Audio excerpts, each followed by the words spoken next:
Why don't you ask me about President Trump's position on Crimea? You liked what President Trump said about Crimea yesterday he said that it had been under Russian control since 2014? It's not about liking or disliking. It's about the fact that he said the truth. And when so he said something specific you liked. When Zelensky said that this is absolutely excluded because Crimea is part of Ukraine according to the Constitution, nobody in Europe or in the States, by the way, reminded him that apart from territorial issues, the Ukrainian Constitution guarantees, I quote, the free development, the use and protection of the Russian and other national minorities' language in Ukraine. And they guarantee the development of ethnic, cultural, language, and religious identity of all peoples and national minorities in Ukraine. This is also in the Constitution, but as I mentioned already, and you decided not to go deeper into this topic, nobody in the West even mentions human rights when they demand that Ukraine defeat Russia in the battlefield. President Trump said Crimea is not even being discussed right now. Yes, because this is a done deal. You mean Russia occupies and controls and will not negotiate the future of Crimea? Is that what you're saying? Russia do not negotiate its own territory. And, so President Trump understands this. I mentioned already Kaja Kallas and Ursula von der Leyen, who said any deal must make sure that Ukraine is stronger and that Ukraine is on top of Russia. Look, do you need negotiators who believe in this kind of logic and who don't want to look for honest balance of interest? The Trump administration is interested in searching for a balance of interest. They sincerely want to understand better the Russian position, and they're getting this understanding. And we understand better the American position through negotiations and meetings and discussions which we have with them. We welcome the process which was initiated between the United States and Iran.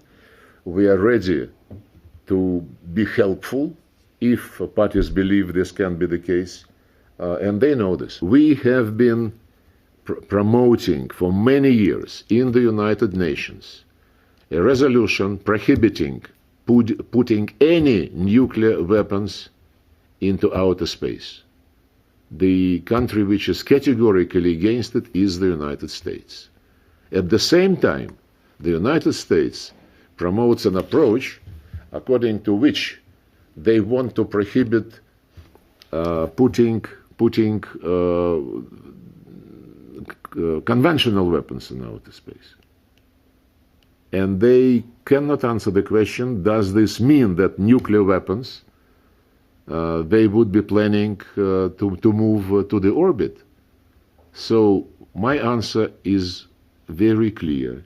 We have been championing in the United Nations a legal prohibition of placing any nuclear weapons in outer space. And the United States, at least during the Biden administration, this was the case. They were categorically against it. It was the United States which broke the process of strengthening strategic stability. And as if the United States is willing to get back to this track, we would see what are the conditions under which this might be possible. As long as in the U.S. doctrinal documents, we are described as adversary, when the officials in Washington some time ago called us enemy.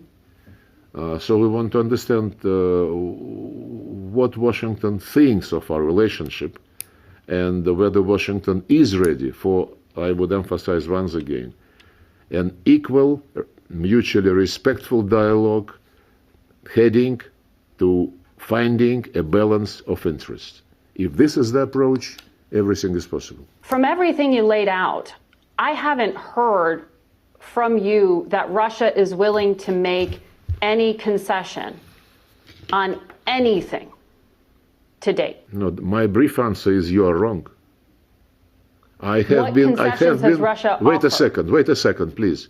I have been emphasizing repeatedly in relation to Ukraine, in relation to strategic relations with the United States, I have been emphasizing our readiness to seek balance of interests. If this is not what your station considers readiness for negotiations, then I don't know how to be even less eloquent in trying to be brief in my answer. Yeah, guys, totally agree, man. Russia's Crimea is a done deal. Trump is now claiming that Zelensky's ready to give up Crimea and make a deal, right? Trump's trying to push for that, which it's reasonable, right? Because Crimea is over with. Russia's not stupid. They're not going to give that territory back up, guys. You know, and these American officials, these neocons, right, they want to go into negotiating with Russia in bad faith.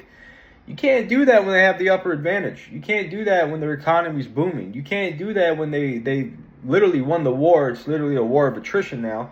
You know, and Zelensky is not giving in because he's running a death cult.